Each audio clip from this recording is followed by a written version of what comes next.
We're starting. It all came together. We'll see. This is the Development Review Board for Burlington, November 16th. We are experiencing some technical difficulties with the website link. And as people who've signed in realize, the original link was not operative and a new link has been sent out to people. It is posted. And it's posted now on the website. And so just for board members, Jeff and Chase, I guess those of us here, we do have an issue that people who want to participate may not be able to participate. And so we're going to proceed with our meeting, understanding that people have a legitimate, if people wanted to participate and they could not, they have a legitimate gripe for us to have to reopen hearings. Does that make sense, everybody? That makes sense. Okay. So, we'll get started. We take up items, for those who, I don't know who's listening to this now, but we take up items that they are on in the agenda. And when we take up each item, we ask the applicant, either on Zoom or in person, to participate and to sign in here or to give staff an address if they're on Zoom. So hopefully this all will work. Communications, there are some communications that were posted for 111 Colchester Avenue that were posted a little while ago. I think those are the only new communications that we've had. Okay. Minutes. There are no minutes posted right now. Okay. Draft minutes were posted for last week. I see them. I gotta get used to that week behind. Okay. Yep. Okay, the first item on the agenda is a consent agenda item, 111 Colchester Avenue. There has been a request to discuss this by a member of the public who is... She is present. She is present? Okay. So with that, we're going to treat 111 Colchester Avenue not as a consent, but as a regular hearing. Is the applicant here, Mary? Okay. Well, come on up. And all that excitement, you actually get to participate. And Mary, can you, I guess it's Sharon is here. Can she participate? She is allowed to talk now. Okay, so, and if you would introduce yourself? Sure. Gail Henderson-King from Whitenburg, representing the medical center. Okay, so we've got two people who are going to participate right now, and I'm going to ask the applicant, Gail, and the member of the public, Sharon Busher, to swear to tell the truth, the whole truth, under pain and penalty of perjury. I do. Okay. And since this was recommended for consent, which I'm sort of assuming you were okay with, Yes. then maybe what I'd like to do is hear what Sharon Busher has to say, the issue that she's raised. So Sharon, do you want to go ahead and raise your concern? Thank you. I haven't had a chance to see any updated communication. I apologize. I was appealing my property tax value and I just got done. So I called Mary earlier today, and the proposal to make this temporary structure permanent is really not something that I'm opposed to. I think it's been there for a long time and it blends in and it's been landscaped. My question to Mary was, I don't know if indeed in the process of going from temporary to permanent, there was a requirement to have somebody, an engineer or someone, look at the structure to determine if indeed it could become permanent. Temporary buildings potentially have lifespans, and I spoke about the I worked at the hospital, full disclosure. I retired in 2019 in February of that year, and went to Module B frequently. And it was definitely, you knew you were in a prefab structure. And so my question was, for the safety of the employees, I imagine that in this transition, someone would evaluate the structure as far as determining it now to become permanent. And I wasn't, once again, for the chair and for the rest of the board, I wasn't sure if that was germane, but it certainly was an issue that I felt compelled to raise. I appreciate that. Mary, or I'll ask Ryan. Standard conditions 1 through 15. Isn't one of them that TPW building inspection has to weigh in on this? Subject to DPW permitting. Okay. So we might clarify that, but Sharon, I think that's one of the standard conditions, is that the issue that you're raising, which is really more a building code issue, is not really within our purview, but I think I understand that to make sure that that's reviewed is what you're really asking about, and I think we can highlight that in the conditions. Yes, and thank you. That was my point, to make sure that when the process proceeded, that someone would evaluate it to make sure that the structure was stable and able to be considered permanent. I wasn't sure if we had criteria that the city had established for going from one determination to another. Thank you. Okay, thanks.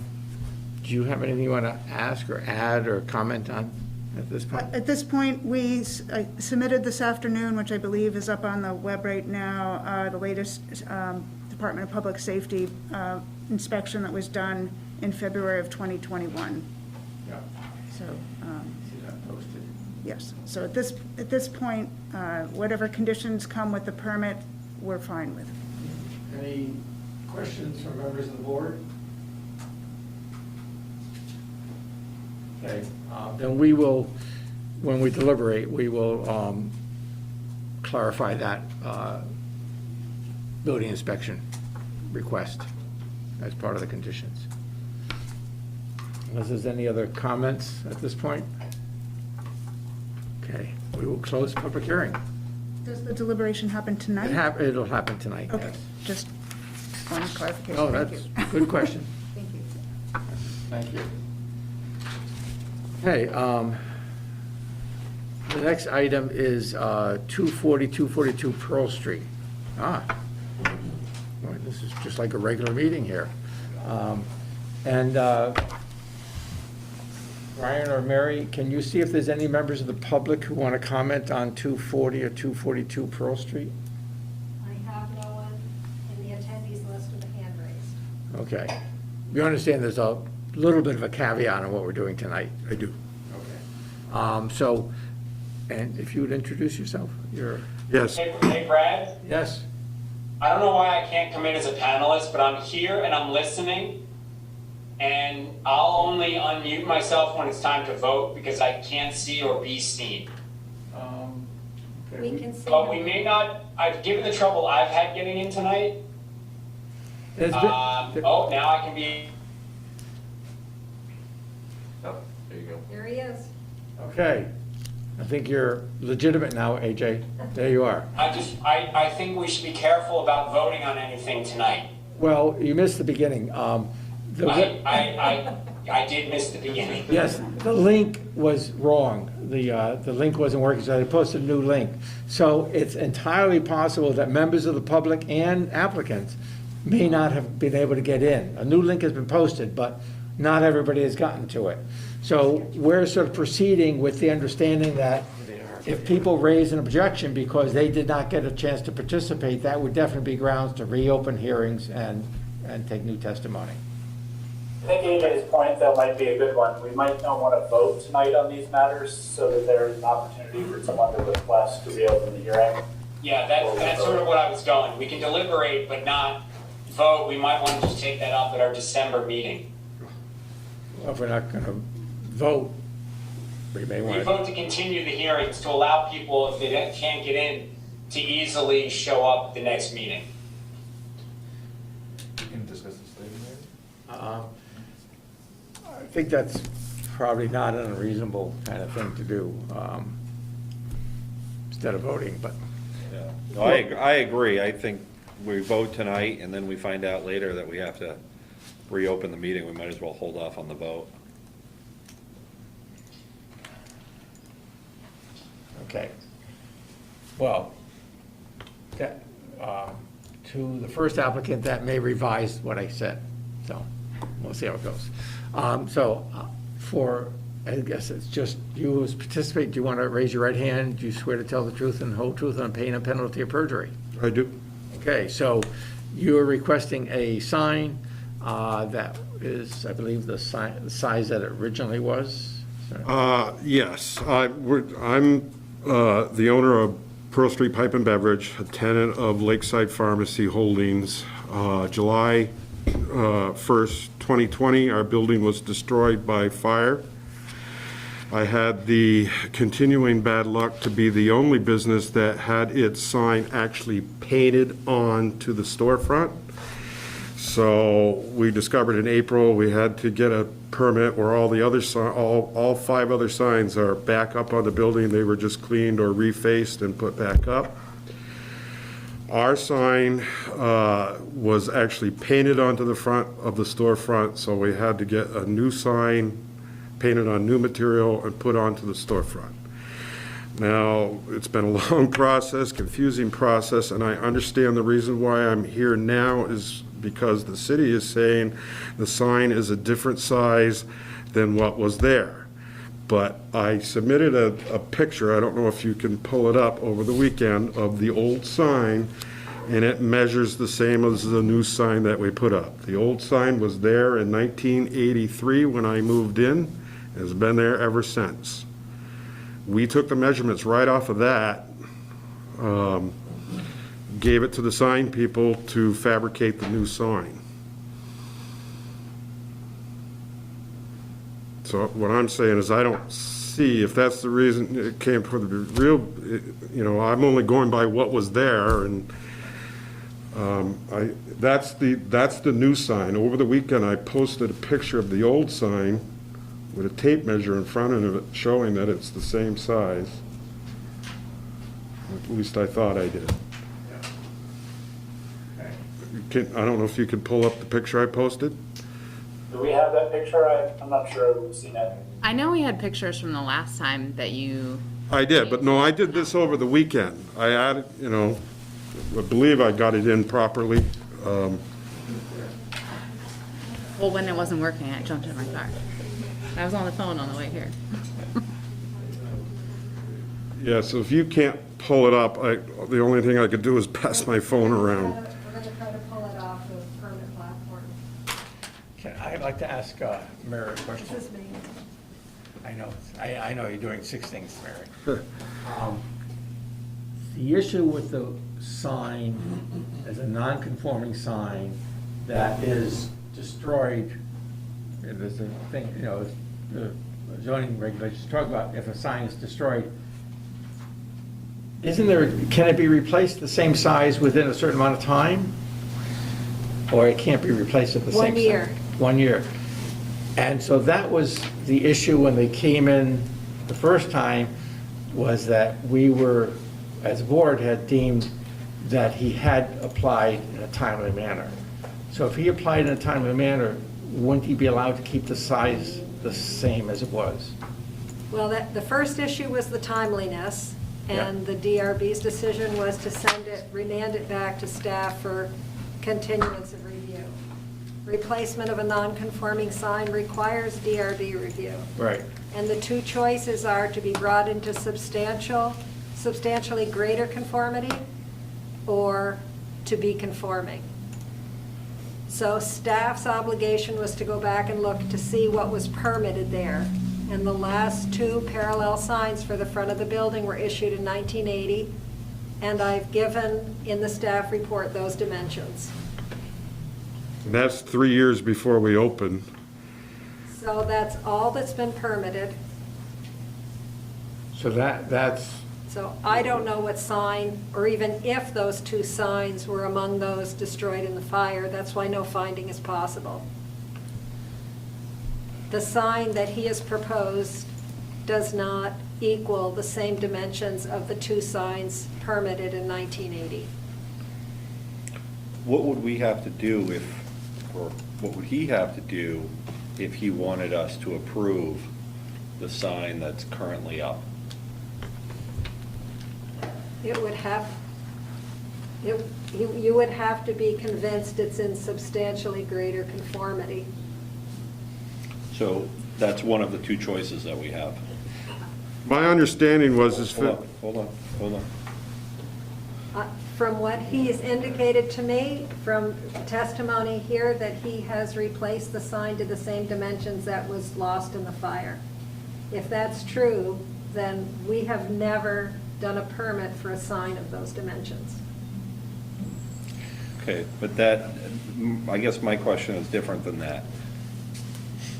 If we were to approve what is up now, is that essentially saying that, could we do that under one of the two choices that we have? Well, two signs have been permitted for the front. If one of those, if his replacement sign can be found to be substantially more conforming than one of those signs, then you can permit it. Okay. and if I'm reading this right, it's, just to get the facts down, the sign that you're wanting to put up is, what's the dimension of that? I don't have it right. it's 10 feet by 20 inches. Now, can I ask a question here? Because there are Right ahead. 6 signs on that building, on the front of that building. You keep only talking about 2. I've been there since 1983 when they overhauled that building at that time. And that's when we put up the sign I'm talking about. That those are the dimensions that have been there since 1983. And like I said, all the other signs, including the liquor store sign that was my other sign that was permitted just in like 2018, they just took them down, washed them, and we put them back up. We run into, I'm only trying to put back exactly what was there, basically. understand. And we run into a problem that a lot of what goes on in the city is not permitted, and so then when something like this happens, we have to deal, if it wasn't permitted, what does that mean we have to do, and can we approve it? And this seems like a rather minor kind of thing, but it's part of an ongoing kind of issue. Can I ask a question Yes, Jeff? of staff? Mary, if the sign had been there more than 15 years and therefore qualified for some sort of grandfathering or couldn't be pursued as a violation under the statute of limitations in Vermont law, and it then was destroyed, it seems to me that we would be looking at whether the person could replace the sign that otherwise was there and allowable, but for the fire. Does that question make sense? I'm trying to understand the claim that the sign has been up since 1983 doesn't really fit with the permitting story we have. We don't have a permit for it, but it would be grandfathered. There would have to be a determination that the sign has been there that length of time. And so I guess my question for the applicant then is the sign we're seeing on the screen right now, the Pearl Street Beverage sign, is that the sign that has been on the building since you have been involved in 1983? Correct. It's the size of the sign, right? The size. And so what is the size of that sign that we're looking at right now? The sign you're looking at right now is 10 feet. Those panels measure 10 feet. The panel measures 24 inches with a 2-inch molding that went around the outer edge. brings it down to 20 inches. So that's why we determined our new sign to be 10 feet, 20 inches. Okay. And the writing on the sign, the new sign is a little different. It's Pearl Street Pipe and Beverage now. Does that mean the writing is just smaller, but the dimensions of the sign are the same? No, actually, the lettering is exactly the same size. We abbreviated street and, Got it. Okay. Okay. That's all I have. Am I seeing here that the two that were permitted in 1980 were 1.6 by 12 feet and 2 feet by 16 feet? I've put the dimensions in the staff report. And one of those, at least, 2 feet by 16 feet, is bigger than what the applicant has proposed In area. in area. And I think both width and length, and so I think one of the options was if the new sign is more substantially conforming, right, it's smaller, so it would seem to bypass these concerns, since what has been already permitted was bigger. I'm not sure if I understand that correctly, but. If you find that his replacement sign is more conforming than what was approved, that is an option. and can I ask a question? You say you have 2 signs permitted for that building, which, when I moved in 83, we had 2 signs. So there's now 6 signs on that building. 4 of them have nothing to do with me, so those signs wouldn't be, they came along after me, they wouldn't be permitted? I have not included all the signage that wasn't relative to your business. There's pharmacy signage and there's signage on the west side of the building, but I did not include those because what you were proposing to replace was a parallel sign on the south side of the building. On the front of the building? Yep. Okay. So there are other sign permits, you're correct. Mary, are there do those other permits, this is more confusing to me. Do we know that the permits you're referencing are for this sign, or are they for different signs? I have referenced only permits that were approved for this location on the building. Okay, got it. Okay. And a reminder that the sign regulations have more recently changed. That's why we're in this position.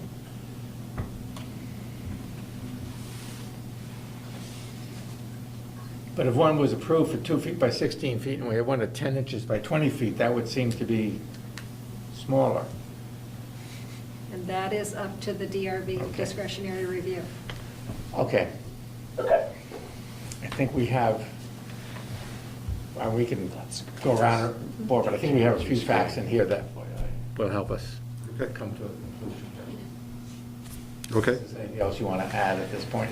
No, like I said, I'm just trying to And put my business back together here. Yep. And we may, as people raise concerns about deliberating, we may not vote tonight.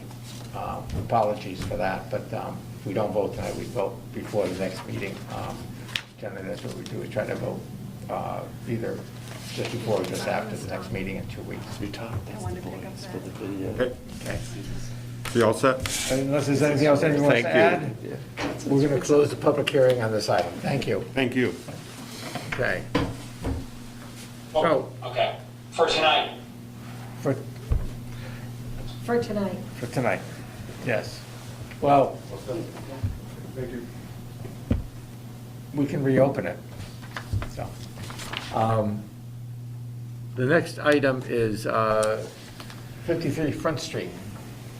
And Anna, I don't know if you heard the snafu with the Zoom link was incorrect. And so we've reestablished it, but we don't really know if everybody who wants to be part of this hearing is able to be part of this hearing. So we're reluctant to actually delivery tonight. Okay. And we also have to leave the door open. If somebody a week from now says, hey, I wasn't able to participate, we have to give them the opportunity to participate. So there's Right. a little bit of a caveat with that. Sure. So is anybody else, do we know if anybody else is here at this There point? is no one else in the attendee list.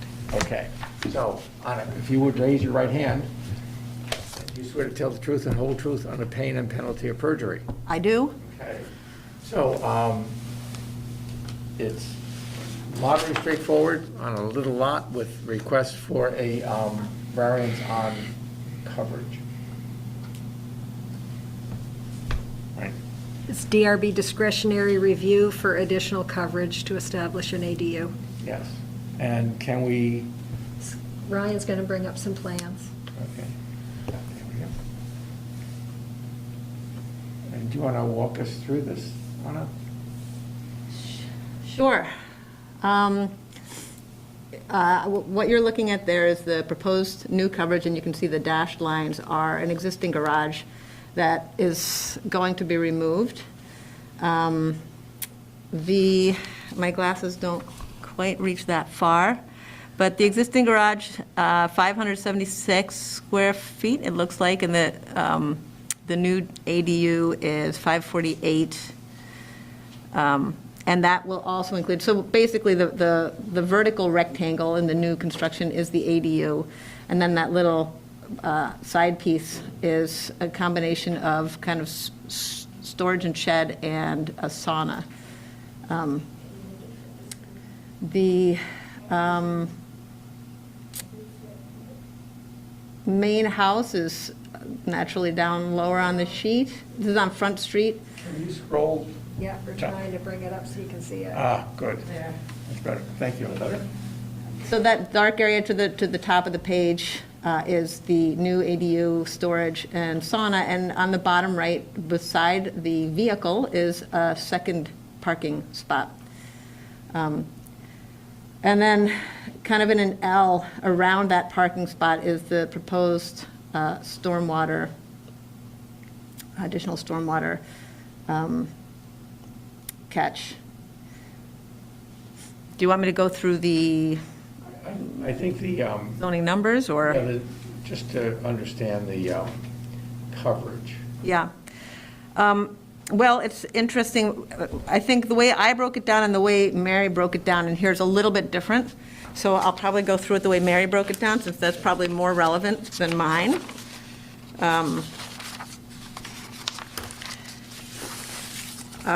So the existing house, under the base coverage, we've got the existing house at 790, the existing parking at 104, and the proposed parking at 128.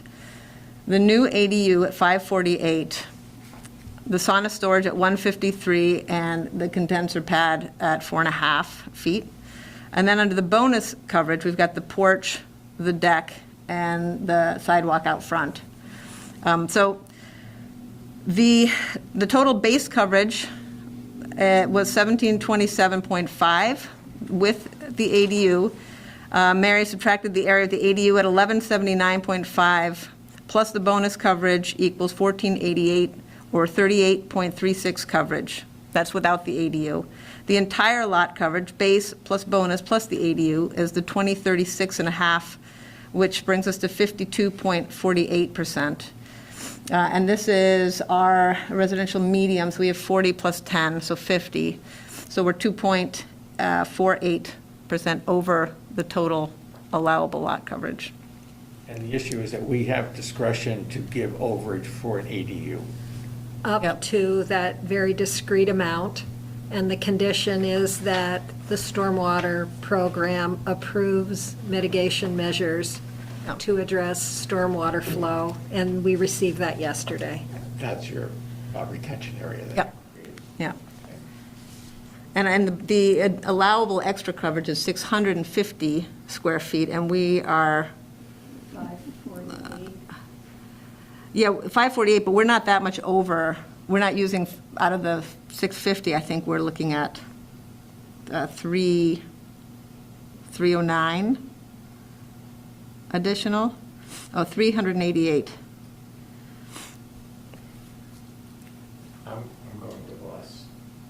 Less. You don't need the full additional number of the ADU, you only need part of that. Exactly, yeah, yeah. It's a nice little structure, building. Thank you. I want to see if any board members have any questions for the applicant. The elevation, please. No?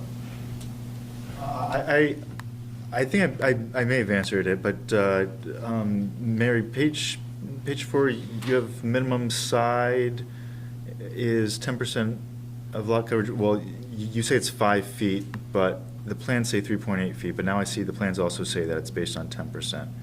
So, Based on 10% of the lot width, and this is a very tiny lot. And it's, and the existing setback for the house is even less than that. I Yeah, think. yeah. No? It is compliant with setbacks. right, yeah, I see now, okay. 3,800 square feet is the lot size, right? 3880, I believe. Oh, 3,880, wow. Live it up. Okay, any questions from the board for the applicant? I think this is, It's a nice I- project. Thank you. Yeah, it's, I think it'll be nice for them. I did also, just as I was sitting at my computer at 5 o'clock trying to, I don't know if you got my, panic. That's what you got back. Oh, did you? Well, anyways, I had a nice little response to all the questions that were here that I managed to print one copy out and bike down here. I can leave this with you, but it just addresses some of the questions that came up about lighting, like those this. are part of your condition. Yes. So I did identify lighting. I can leave this with you, and I can submit a digital copy, upload it. But essentially what it shows is there was a question about lighting. These indicate the existing lights. The doorways would each have new lights. I don't have the fixtures selected, but they would naturally be down lights. And they would be located at each door. The trash and recycling was located inside the existing garage, and it will be relocated to inside the storage space, so that will be outside, inside and hidden. And then the mailbox, currently there's a mailbox on the front porch of the house, and they'll put the ADU mailbox in the same location beside it. So that was, I think those were the primary, and the stormwater, I attached the erosion prevention and sediment control approval, so you have that. And I think the stormwater was also approved by James Sherrard. So, and I can leave these, like I said, with you. And if you can submit them digitally for. I will do, yep, yep. Part of the conditions requested.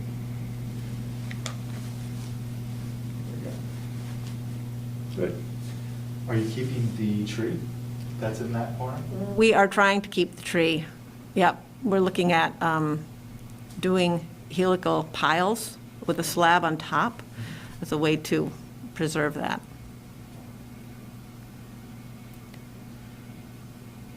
Okay.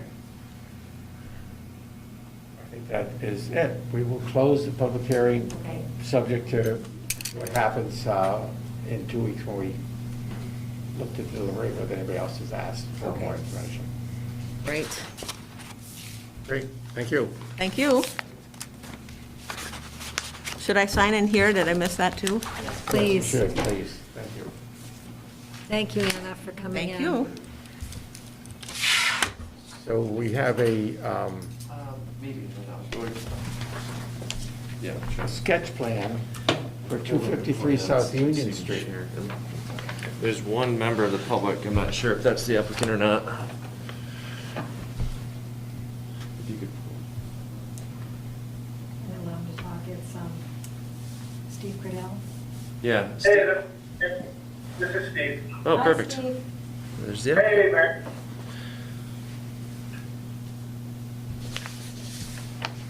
So we have somebody here. Is this it? Fine. Yeah, that's it. So And can you introduce yourself? We just see GBA conference. Oh, sorry about that. I'm not technologically savvy enough to change my name on this thing. But this is Steve Kredell. Okay, Steve. So this is sketch plan, which is somewhat informal. It's ready for us to hear something about what you're trying to do and for us to be able to give you some feedback on it. So if you want to walk through the plans, that would be great. Yeah, sure, and this is very preliminary, of course, if we're keeping with sketch plans. But we are looking at, right now this building is a law office, or it still is a law office, and we are looking to convert it back into residential. It's quite a large building at the moment, so we are looking to subdivide it and use it as, again, go back to residential and have 8 units in what we see there is the orange part of the building. And this front section, this lot is peculiar or unusual in that it's split between 2 zoning districts. So let's say where you would go down the driveway and then there's parking to the let's say to the west. South Union Street is fronting this property. That's the delineation point between the medium density residential, and on the front it's low density residential. And so this is a historic building, and we're looking to add that, so that what you see, it says 940 square feet addition there that would be similar in size and nature to an L that already comes off of the existing historic building. And that would be, there has to be a substantial connection between the two. And through the review, Scott's review, it's clear that we have to have an enclosed connection between those 2 buildings. But this is the front of the building. We see no changes to this. We just really want to keep it as is. And so we think it's beautiful and don't want to take away from that at all. But if you could go back 2 slides, or one, go forward 1. Sorry.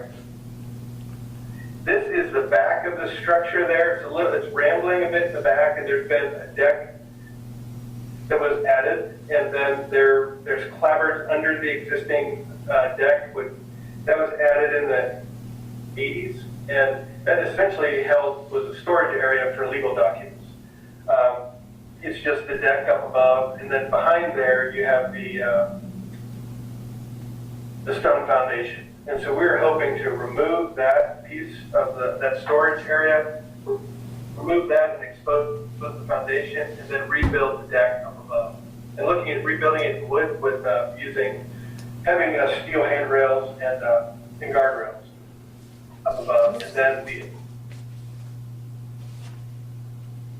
and basically everything back here we're going to pretty much keep as is. One strange thing here, if you look at the north elevation of the house, with the drawing there, where the 4 windows are, that is brick, but it's only 4 inches of brick, and on the west and south side, it changes to clapboard.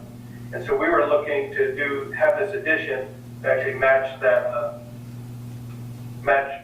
use a similar, or use the clapboard there. We'd use either a cementitious panel, but be more of the ilk of that addition that was added. I'm not sure when it was added, but it's not part of the original brick structure. And so that would be the initial phasing, is just, we're just looking at this, get your opinion on how we can make this successful. And then in a few, so if you go to the next slide, next image. Oops, sorry. Oh. You want Oh, that? that's okay. Do you want that one, Steve? Yeah. One up would be great. Goes 2. It always goes twice. Wonder why. Am I missing it? Can you go down? Page 5. I think he's looking 5 of 7. Yeah. It skips it. It skips right past it.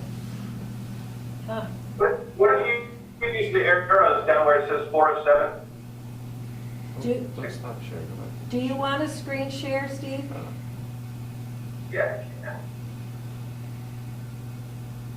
So I'm going to promote you to a panelist so you can screen share.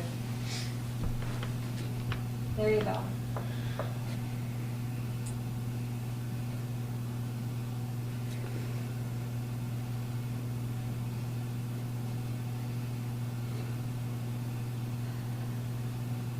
Are you there, Steve? He's muted. There you go, you're muted. There, I'm unmuted. Okay. You can go ahead and screen share now. All right, does that work? We see it. Great. Okay, so this portion back here is what I was talking about, that is it was a clapboard infill below the existing deck. And this deck is a bit sprawling. There's a lot going on in the back of the building here. And so we're hoping to remove this portion under here. And again, this was built in the 80s. The original building was built in 1848, and then at some point this L was added. It's not part of the original. And this is the same. That's the L facing north. In 2 weeks, we have a 5th week this month. And so we were hoping to clean up this, remove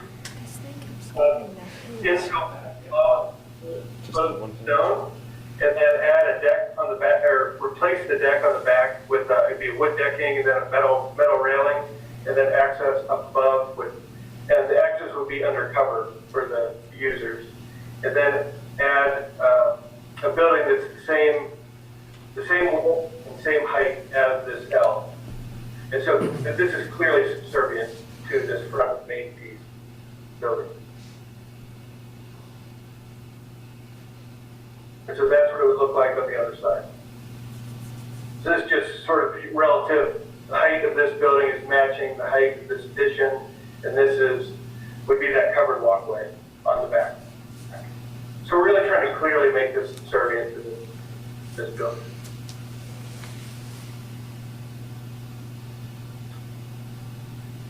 So this is the lot itself, and it's a little bit odd in that these parking spots on this that really serve this building over here. They're part of this property, and there's an easement for this driveway access. And so we are intending to keep those 6 parking spots and not increase, not have a drive through here, but just have a parking here and then parking here. I know it's existing, but I wanted to talk about thoughts about that, whether that makes sense or if it did. So that's the main building. This is what we're looking at for the addition. Then I'm going to go all the way back to the beginning. Sorry to jump around, but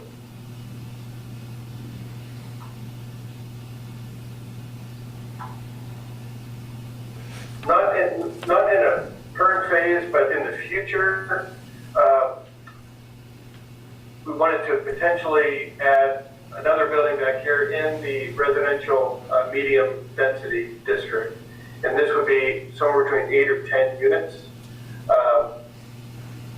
You wouldn't drive to each unit, you'd walk to each. The parking would be accessed from this parking area here. We're actually looking to reduce, make a little green back here for these units. That's the idea. And not make this one big asphalt parking lot that it is right now.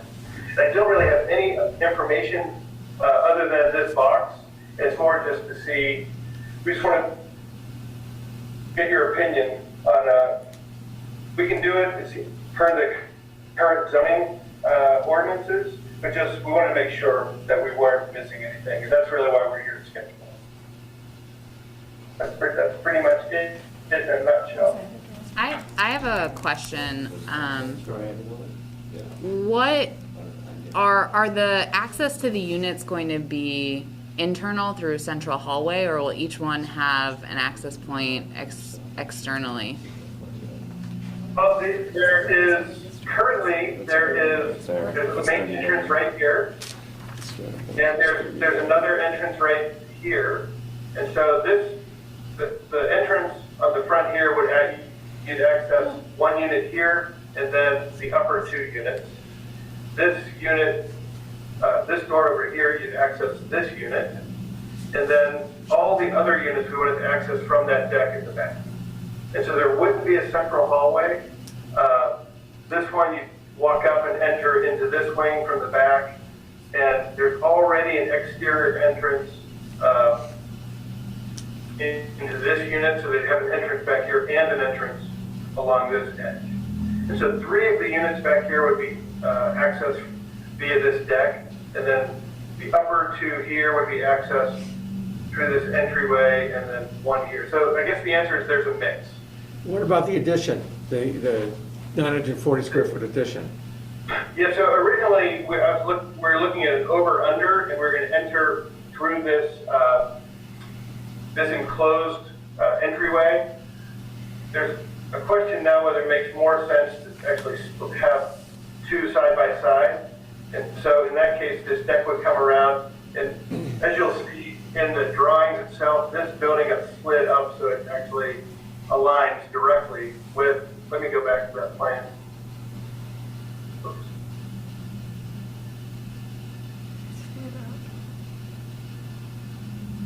So if you see this volume now aligns with the existing volume of this building. So it doesn't step out as it appears to right here. So just that aligns.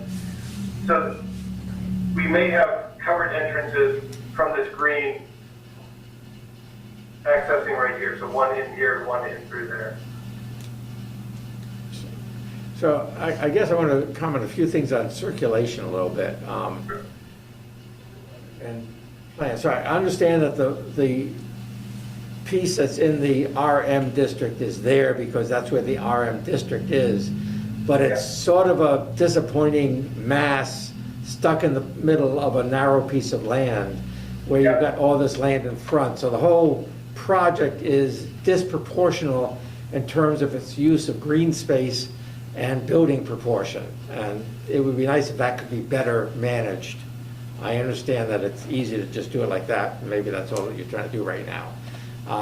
And I just want, so then one of the other things is the flow from the building in the back to the sidewalk in front, that it seems like it would be good to have a clear path so that people can walk out their door and get to the sidewalk. Right now, it sounds like you're walking around the building, or I'm not really sure how one's supposed to do it.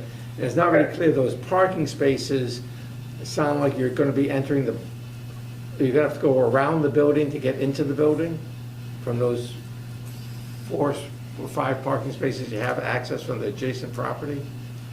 Yeah, one thing, they're really, right now, this driveway building's right up against the driveway. So really, we were hoping to make this an access point, like through here and then up to the sidewalk. So I'll definitely show that. That's a great comment. And the parking from the neighboring site, is that accessing your units? It is, yeah. And so you'll have to have some sort of pathway for that too. Right, and that's where this starts to seem like we could have a nice walkway down here that ties all this together. Yeah, I think it's the RM district piece that's thrown in there that sort of makes everything you're doing on the front piece somewhat questionable, because that piece seems not to work. And, so anyways, if you're really going to be doing that in the future, you may want to rethink some of the landscaping and courtyard sense of the first phase. Screens participating. Yeah, and I say we're looking at Change it again, so it's actually, how it would work on the site, so that's actually on the list. I definitely hear what you're saying. Any other comments from the board here on this? I will say this is a building I walk by a lot, and I love it. It's a gorgeous building. It's nice to see it maintained, and used.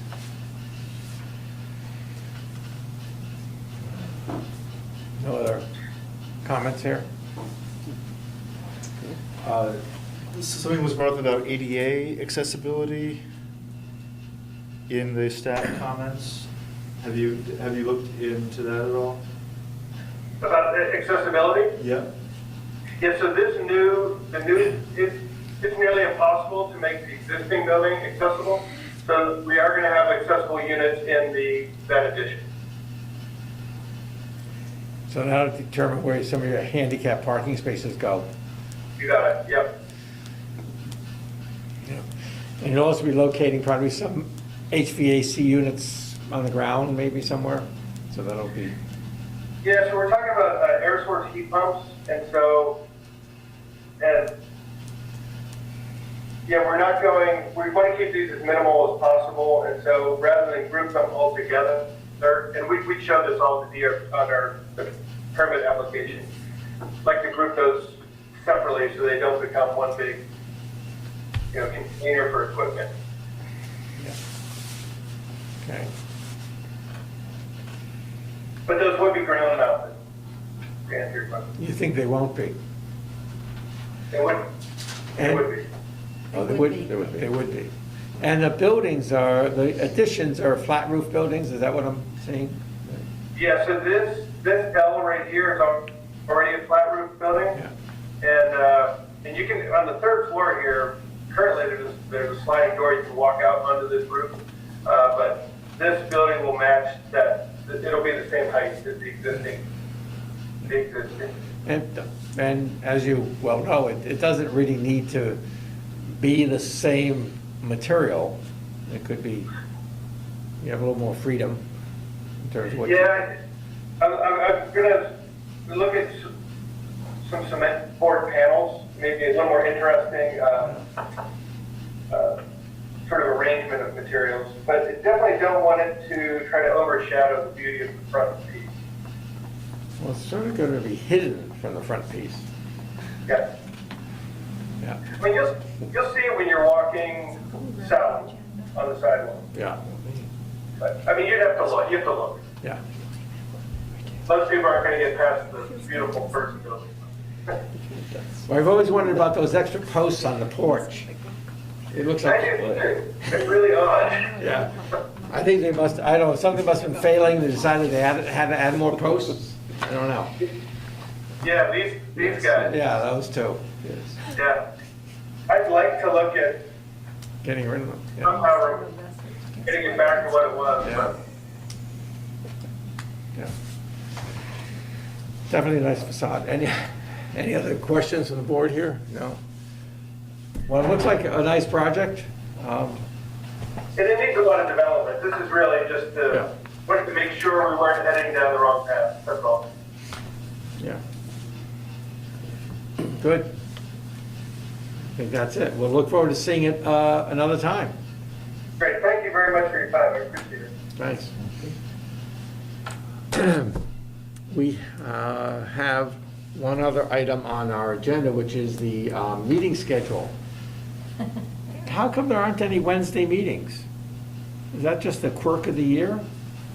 If there were any alterations, Celeste has changed the meetings, and I don't think we found any, did we? DRB, let me open it. I think there was one. Celeste has created the schedule.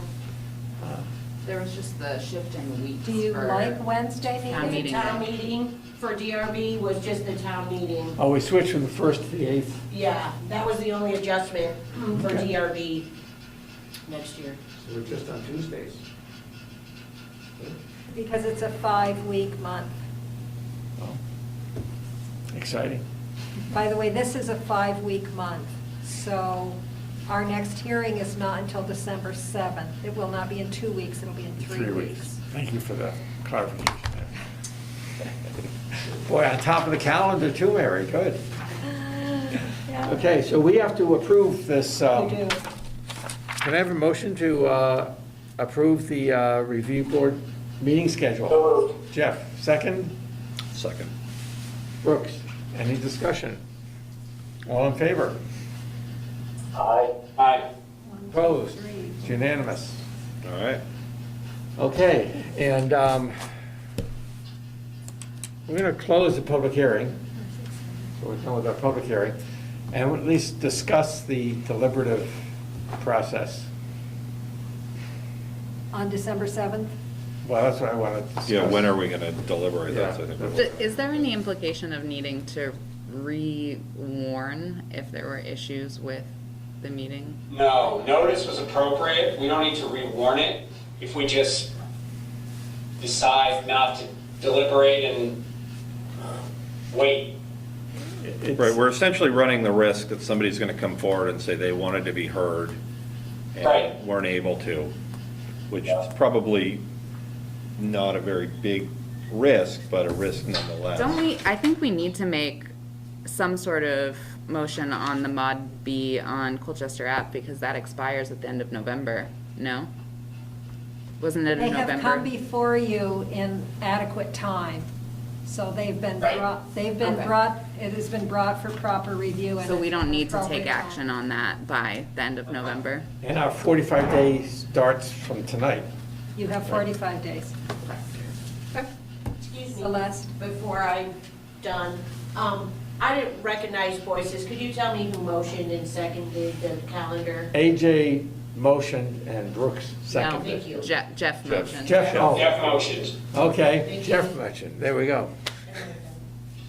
I'm all done, right? Yeah. All right. See you next time. I mean, the issues tonight weren't very controversial. So, No. I mean, I mean, if it, of all the meetings, I would feel comfortable running the risk. This would probably be the one. But I hate to think that there may be somebody out there that has an issue. what's the consensus here from the board in terms of deliberating or waiting for December 7th? It doesn't feel like there's any time constraints on any of these. Like, the sign is already up. We're just deciding if that's okay. I don't know, nothing felt super time constrained. That would be the only thing that would make me wanna try Just to wait. make some decisions. So yeah, I'm in favor of waiting. So, and then the next question would be, if we're waiting, our next meeting is December 7th. Is that the correct date? December 7th. We could, Yeah, I just wait till that. I mean, there's only 2 items and I just wait. so the question is, do we deliberate these items at the end of that meeting? Is that, AJ, you weren't Yeah. here. You weren't here at the beginning. The consent agenda item came off and was a public meeting. I saw that. I saw that. I was there for that. That was Oh, Sharon you're- Busher. So we have 3 Yeah, items. so we have 3 items, yeah. I say we just wait and deliberate at the end, yes. Yep. okay. Then we will do that. We're going to deliberate at the end of the December 7th meeting. We don't need to make a motion to do that, right? So you can set your deliberative agenda. Yeah. Yeah. Sorry, I didn't realize that we had decided, I think that, we're in agreement, that we're probably not going to get somebody coming forward. If we deliberate now, it's all fresh in our minds. Of course, and then we just don't vote, and then it would make the voting easier next time, maybe, or maybe you're not going to, like, fresh in your mind isn't really. We've had meetings in the past where we've waited to deliberate. It Yeah. hasn't been a problem. Most everybody knows what we're gonna do, yeah. And if anyone were to submit anything else, you would need to still consider that. Okay, great. We'd have to reopen the hearing to accept it and then close the hearing. Okay, That's good. Sorry. sorry about that. Building's not going anywhere. No. It's a temporary building that's, all right, temporary, okay. Are you adjourned? We're adjourned. We're adjourned. Recording stopped. Thank you, everyone. Okay, You guys. thank you for making an exciting meeting there, guys.